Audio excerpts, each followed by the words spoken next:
Muy buenos días.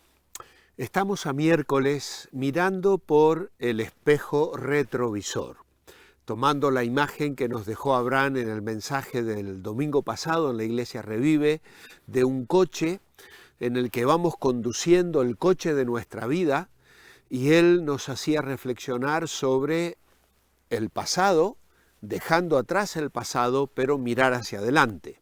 Ahora, mirar hacia atrás es mirar por el espejo retrovisor. Mirar hacia adelante es mirar a través del parabrisas para enfrentar el futuro y avanzar en nuestra vida. Pero es importante que sepamos mirar por ese espejo retrovisor. No necesitamos todo el tiempo estar mirando por ese espejo retrovisor. Miramos por el parabrisas para avanzar en la vida cristiana. Pero de cuando en cuando reconocemos que las cosas que hemos dejado atrás marcan nuestro presente, influyen en nuestra manera de vivir el hoy. Y aunque no podemos cambiar las cosas del pasado, sí podemos cambiar su significado y la forma en que trabajan y afectan nuestro presente. De allí que hemos tomado estos días en nuestro devocional, al cerrar el año 2022 y enfrentar el 2023, para hacer un repaso ya sea del año pasado o de nuestra vida, y de esta manera sacar toda la ventaja posible, tal vez de cosas que en realidad nos han estado frenando. Por eso es importante aprender a mirar debajo de la superficie. Nuestra vida a veces es como un témpano de hielo de esos que flotan en el océano. Tú puedes ver un témpano de hielo con una cúspide que está sobre el agua muy pequeña, pero debajo hay una cantidad mucho mayor que es invisible a los ojos.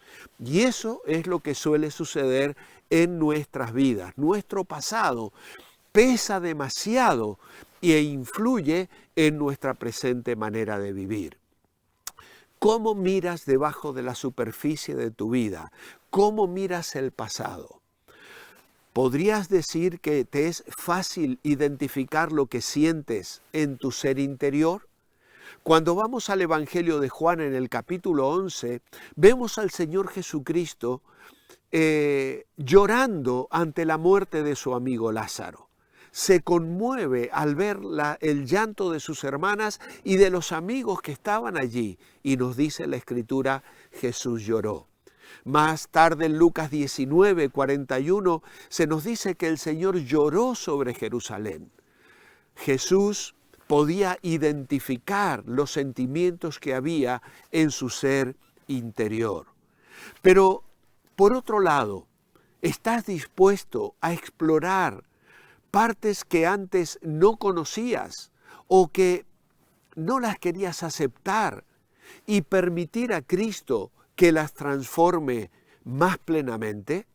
Si tú miras, por ejemplo, en Romanos capítulo 7, versículo 21 al 25, vas a ver a Pablo reflexionando sobre su ser interior y esa lucha interna que él enfrentaba. Luego escribe a los Colosenses en el capítulo 3, versículo 5 en adelante, un texto verdaderamente extraordinario, y dice el apóstol Pablo allí lo siguiente: haced morir lo que hay de mundano en vosotros, inmoralidad sexual, impureza, pasiones desordenadas, malos deseos, avaricia, que es idolatría. Dejad también vosotros todas estas cosas: ira, enojo, malicia, blasfemia, lenguaje obsceno. No os mintáis unos a otros, ya que os habéis despojado de la vieja naturaleza y de sus obras, y os habéis revestido de la nueva naturaleza.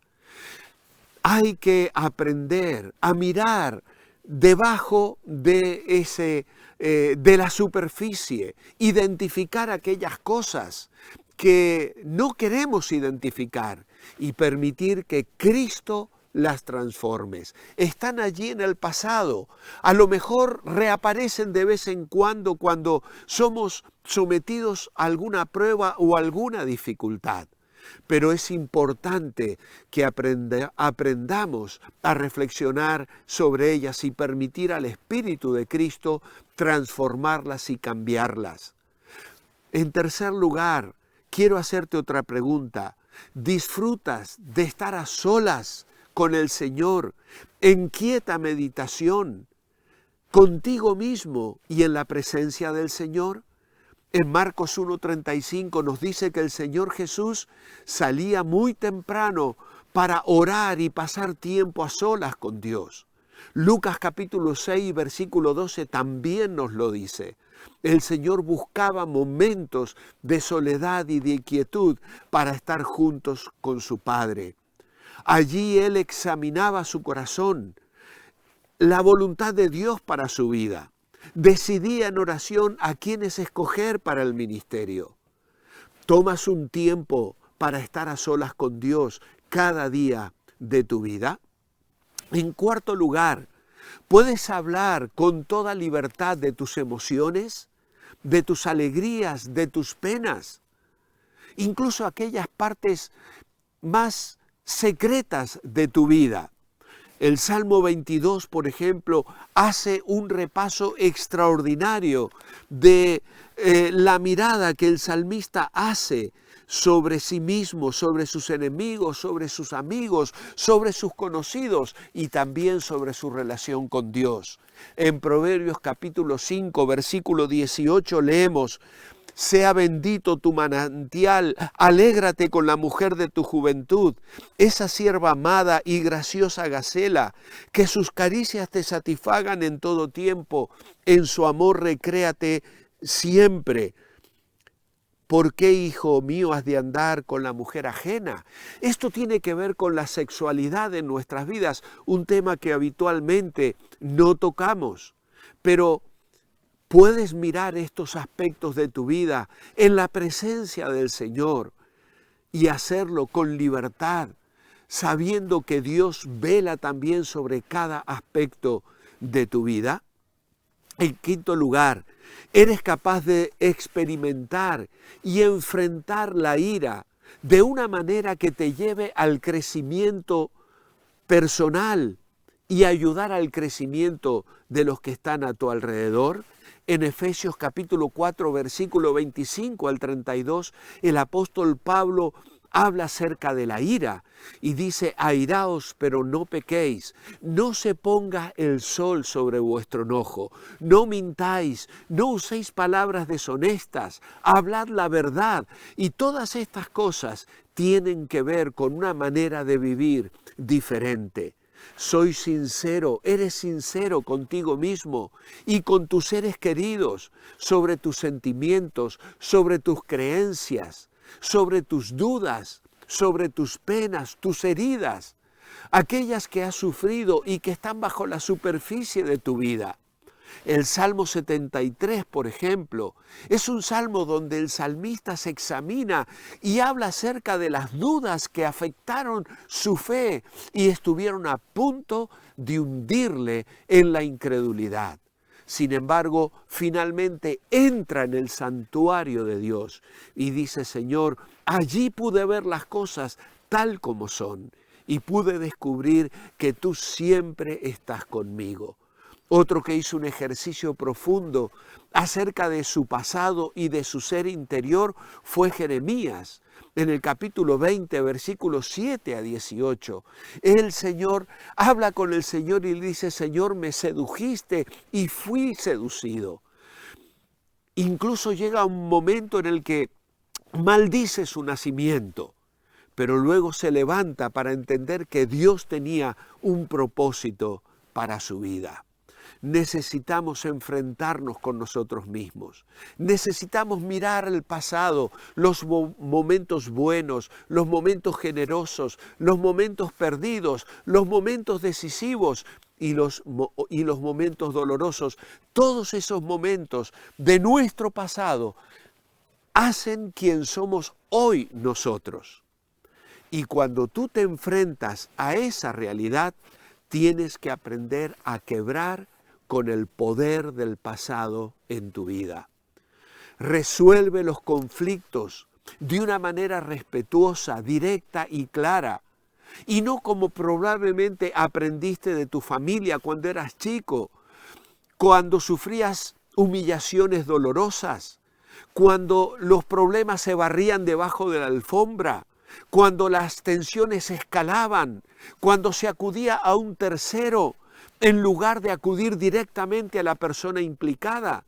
En Mateo capítulo 18, versículo 15, Dios nos habla acerca de esto y nos dice que tenemos que ir a las personas para arreglar los conflictos. ¿Cómo quebrar el poder del pasado? Abordar deliberadamente esos acontecimientos estremecedores que conforman hoy tu presente, tales como la muerte de un ser querido, de un miembro de la familia, un embarazo inesperado, un divorcio, una adicción, un desastre financiero de grandes proporciones que han dejado una huella, una marca en tu vida. En Génesis 50, José trata esto con sus hermanos y les dice: no me enviasteis vosotros aquí, Dios me envió delante de vosotros. En el Salmo 51 vemos a David también resolviendo estas situaciones de una manera extraordinaria ante las personas y ante Dios. En tercer lugar, eres capaz de agradecerle a Dios todas tus experiencias pasadas, al ver cómo Él las ha usado para moldearte singularmente y hacer hoy la persona que eres. Génesis 50 nos da un ejemplo de esto, cómo José trata el asunto con sus hermanos que le vienen a pedir perdón. Pero luego tenemos el pasaje de Romanos capítulo 8, versículo 28, donde la palabra de Dios nos dice lo siguiente: sabemos que los que aman a Dios, todas las cosas les ayudan a bien, es decir, a los que son llamados conforme a sus propósitos, porque a los que antes conoció, también los predestinó, para que fuesen hechos conforme a la imagen de su Hijo, para que Él sea el primogénito entre muchos hermanos. Oh, querido, Dios tiene un plan para tu vida, tiene un propósito para ti. Y tienes que aprender a ver a Dios obrando en el pasado para hacer de ti lo que eres en el presente. Puedes ver cómo han sido transmitidos a través de tu familia ciertos pecados generacionales en la historia de la familia, incluido fallas de carácter, mentiras, secretos, formas de enfrentar el dolor y tendencias insanas para relacionarte con otras personas. Cuando uno mira, por ejemplo, el Génesis y ve la historia de Abraham, de Isaac y de Jacob, puede descubrir cómo se van repitiendo patrones de mentira en la vida de los padres, los hijos y los nietos, al punto tal que Jacob, que miente a su padre, miente a su hermano, luego es engañado por sus hijos y cosecha la semilla que él mismo sembró en su hogar, en su familia. ¿Puede haber algo de esto en tu vida? ¿Estás repitiendo los patrones que tus padres te enseñaron? Hay que romper con eso para que puedas experimentar la libertad, el perdón y la vida que Dios quiere traer para ti. Estas cosas se aprenden en familia y a veces no nos damos cuenta de ellas. Por ejemplo, la necesidad de la aprobación de otros para sentirte bien contigo mismo. La palabra de Dios nos habla de esto. Pablo escribe a los Gálatas y dice en el capítulo 1, versículo 10, que él no necesitó la aprobación de los demás, porque tenía la aprobación de Dios.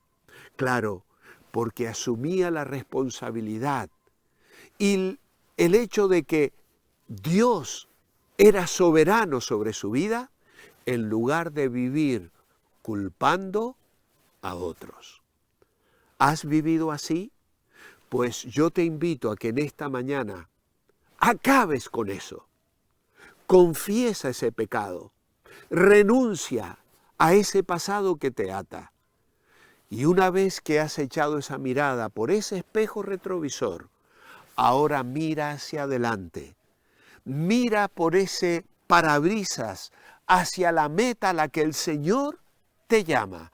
Una meta de paz, de bendición, de perdón, de libertad. Una meta de una vida que se vive para la gloria de Dios. Y mañana vamos a reflexionar sobre esto. Mientras tanto, mantente bendecible y recuerda que lo que te deleita te dirige.